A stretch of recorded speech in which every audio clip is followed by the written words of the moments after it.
Right, so we are just at the point of insulating, ready to carry on. So what we're going to do is, we've insulated here, we're now going to move these timbers over, glue, screw, and get those down, and then we've got space to then insulate the rest of this floor here. So we're getting through it quickly. We've got 3 more bags of insulation there. I'm going to stick a little bit up in here as well, just because we've got a little bit left over. So it's going well. We're really getting through this. The building inspector's been, he was very happy. So yeah, it's good. It's really good. Okay, so all the flooring in here is done, glued and screwed. You can see the poly glue coming out. We're just waiting for the steel beams. They're being delivered today, so we can cut that out there, support the steel post, and then we can fill that little hole there, which is great. But otherwise this is done. We put 3 screws on every joist, so it's over the top of what you should put down, but it is super solid. There are no squeaks in our floors, which is great. We're going to be battening on the inside of these joists here, and then we're going to be sinking this chipboard in between so that it's a flush floor between here and there when you walk through between the tile and the carpet. So that'll be really good. So yeah, we've got a lot more space to walk and get around now, which is great. Right, we are insulating the external walls now using rigidable PIR.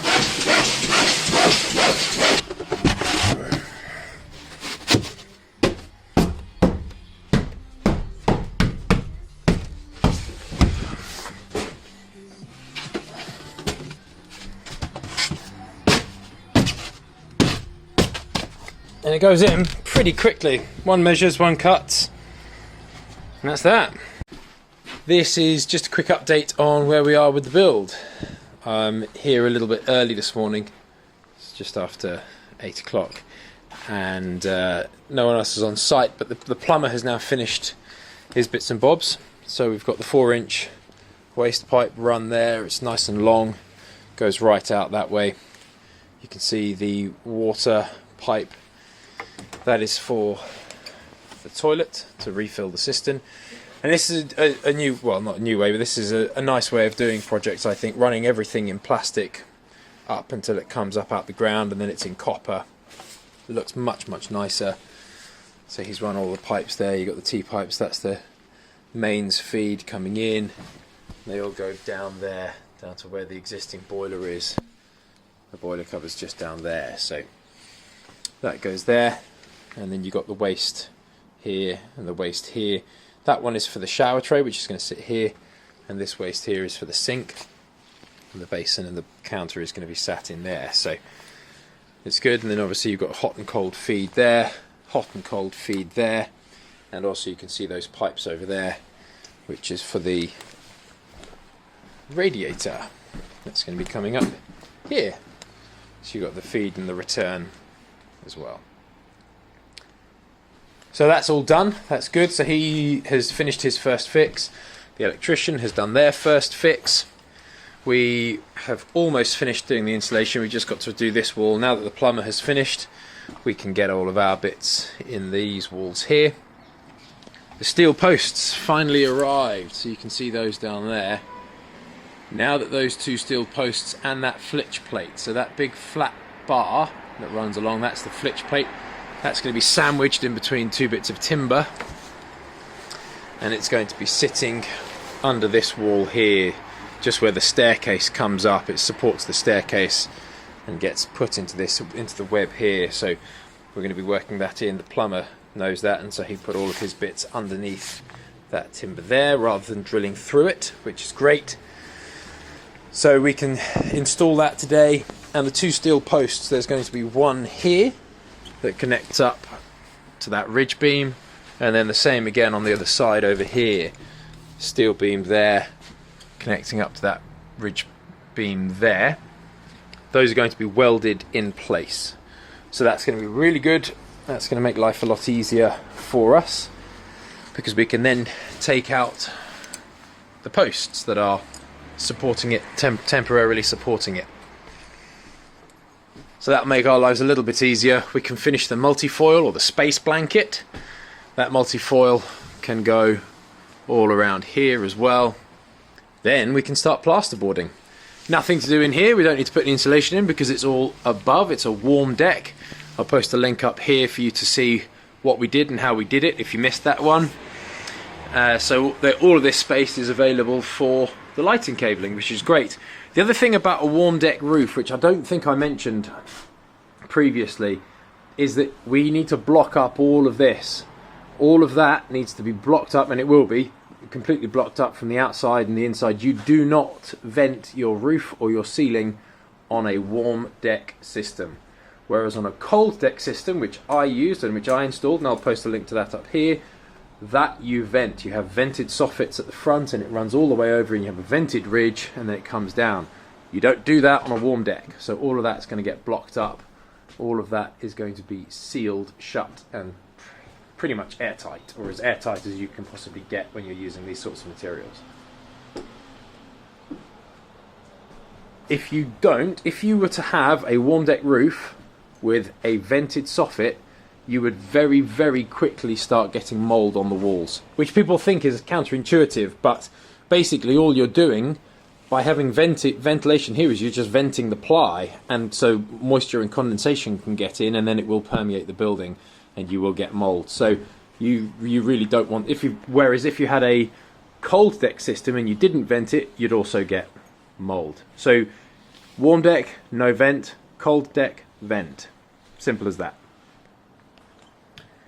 And we're also going to be putting insulation in this stud wall here the whole way along, so that the envelope of the room is, or the envelope of the building is insulated. That back there doesn't need to be insulated as much, although we did put some insulation down underneath those boards. So we have finished all of the insulation along here, all the way along. So it's good. Just finishing this last little bit here. Very, very dusty, messy stuff. Right, we've got to finish this multi-foil up in here, and then we'll be moving on to the plasterboard. The other thing we've done is we have created this here. The client asked us to. There's data cabling here, and there's a power socket here because they're going to wall mount their telly, and they're not sure exactly where it's going to go, so we've just put these 2x7s in there. Super strong and sturdy. He can mount it anywhere there. He could mount a 1 billion-inch TV and it would fit on that fine. So we're in good shape. Insulation all the way around like this, and yeah, it's going well.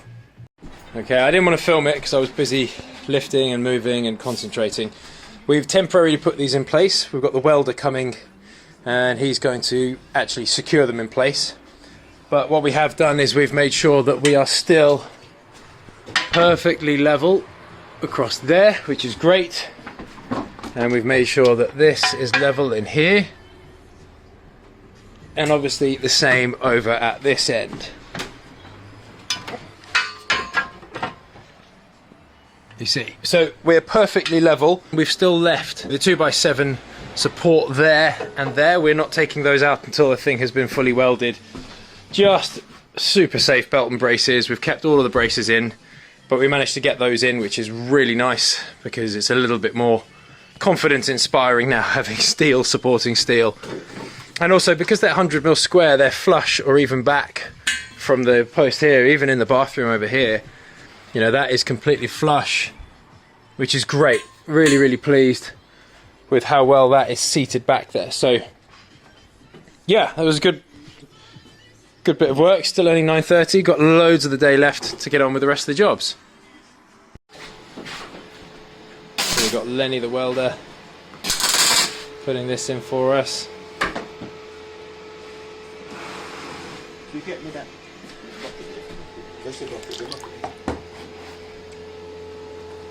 I think you were taking picture the last time as well. That's right, mate. YouTube. Yeah, I remember. You're a star. You bring the little girl upstairs. Yeah, that's it. Yeah. I remember now. You're a star on YouTube. Everyone loves Lenny. Yeah, I remember that.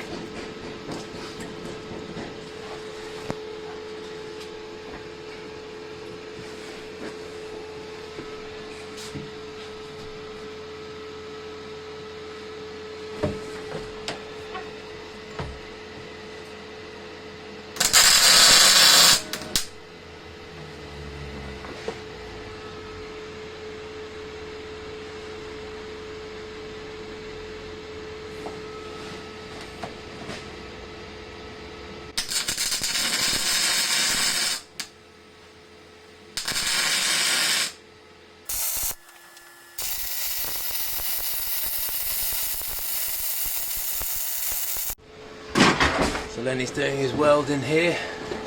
Looking lovely. He's just going to do the top one now, so he had to scrape the paint off that, so that's good. Run this one and then you can take a picture of this one when I'm done. Yes, mate. Yes, mate. So we've got that, and then he's going to be coming over here, put a board down for him, screwed it in place. So it'll be nice and easy for him to get in there.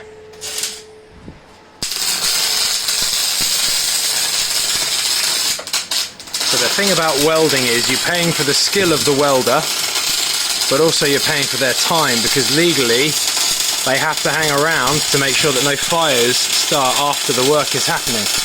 All these sparks that land on the ground, that's why we've got water everywhere. We've actually run a hose all the way up here,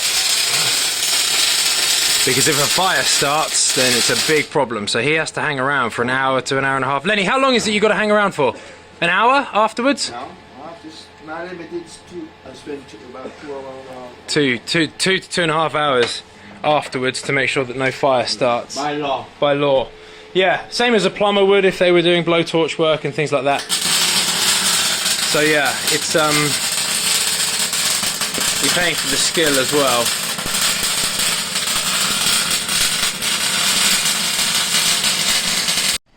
So we are back after the weekend. The welder did a great job on here, and it's still standing, and it didn't burn down over the weekend, so that's great. But you can see the heat here, right? This isn't structurally damaged the timber in any way. We scraped it back, you can see it's just the top layer, but you can see the charring there where he's run the bead of weld, and you can really see, and you saw the sparks flying and everything. You can see how much heat comes out of these things and why it's so important to stay and pay them, why legally they've got to stay. But this is all done now, so it's super secure, and we've taken the joists out. You can see the joists are no longer here.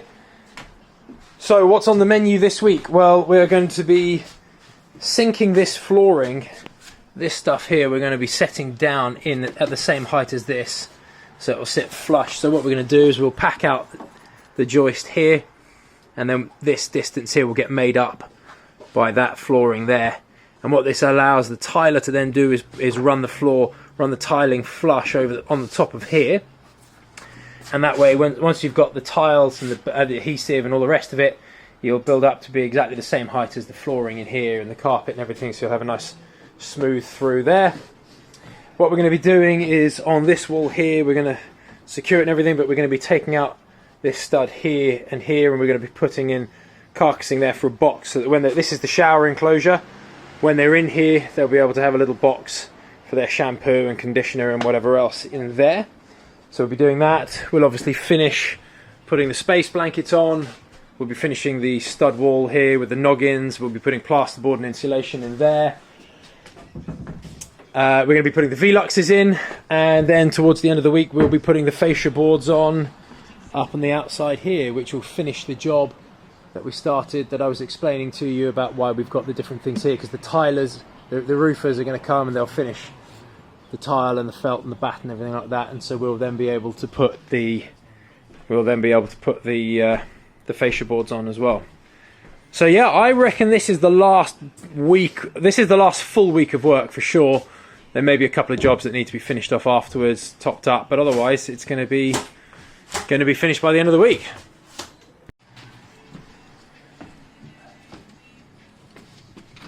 So put these double hangers in. Put a double joist in there for the stairs, joist hangers here and here, and then we've added this just for the floor for the shower tray. And now we're going through, we're just checking these, so we line up the first one, and then you literally just slide it along and check the height, tack it in place, and you know you're on, and then you can go in and add more fixings. Right, better help. So we had to make this little bit up out of the 7x2s, but it is super sturdy, very solid, no issues there. We've got these here. Obviously it's not as sturdy doing it this way, but it's the only way that we can really get it in. And also the tiles that the client's gone for are really large format, 6 or even 800 wide tiles. So that is 800 there. So even if it was a 600 tile, it'd be spanning 1 or 1.5 joists. If it's an 800 tile, it's spanning almost 2 joists. So it's and also obviously we're putting this chipboard in between, so it's going to be really sturdy. We've put some under the basin here, and we've put these rafter supports in there for under the shower tray. So it's all good. It's all good. That's nice and sturdy. So we're going to start ripping down the chipboard lengths now. We've got all of these in here, so we'll rip down, slot them in, screw them down, and that'll be nice and secure.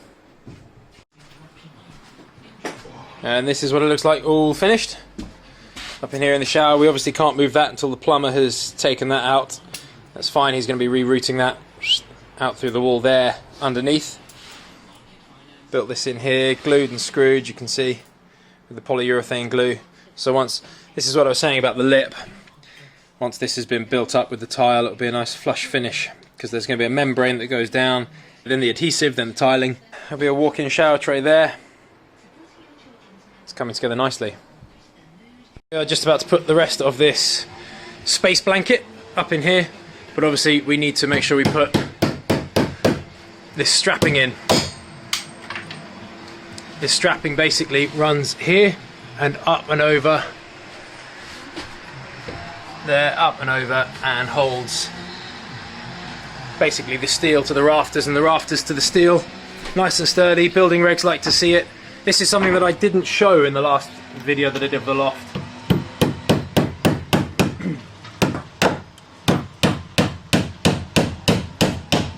I did this, but I didn't show it. I didn't film it or show it in my one, so it's a pretty crucial stage, and it's really important that you get it done. So we're going through and doing that now. Right, so that is done, finished. Get that back, we'll slide that one back in. You can see this one here, we had to go over because of where the joist ran. But this one you can see is nice and straight, comes up and over and down. You just nail in every other hole as high as you can go, like this, all the way up. So 1, 2, 3 of these up into here. It's literally belt and braces, because this has been welded in here. It's literally not going anywhere. It's super strong and sturdy. More scorch marks there, but it's not actually damaged the timber in any way, so that's fine. So it is belt and braces because it's welded at both ends, top and bottom, so it's fine. But building control like to see it, so we like to show it, and we have it on there just in case. So on the spec and on the building regs, we only need to put this multi-foil on the inside here. So we've done all of that right up to the steel up in there, and that is done now. That is pretty much all the insulation. Well, that's all the insulation done now on the inside. We're now going to counter batten the whole way across so that we can put the plasterboard on there, and with a little air gap inside the room, which is good. So we'll be battening the whole way across here, and then all the insulation obviously is done above there. This is a warm deck. If you missed that video, I'll just post a link to that up here. So this is a warm deck, so we can then just put the plasterboard straight on top of this, and yeah, that is the multi-foil finished. So we're battening out, and I just thought I'd show you the technique. What we do, we put one right at the bottom, and then we go on the bottom of the window and the top of the window, and that just gives us our, there you go, that just gives us our kind of limits of the top of the window, bottom of the window, and then we're just going to split the difference. So we're going to put one in the middle here, across there, and then we can put one where the plasterboard is, and then we'll measure 900 and we'll go in the middle of that. You'll see what I mean in a second, but I just thought I'd show you part way through. We've got a whole load more timbers to get in there. And we're using 50 by 25s here, so they're nice and wide, 25 mil, so they've got a decent air gap as well.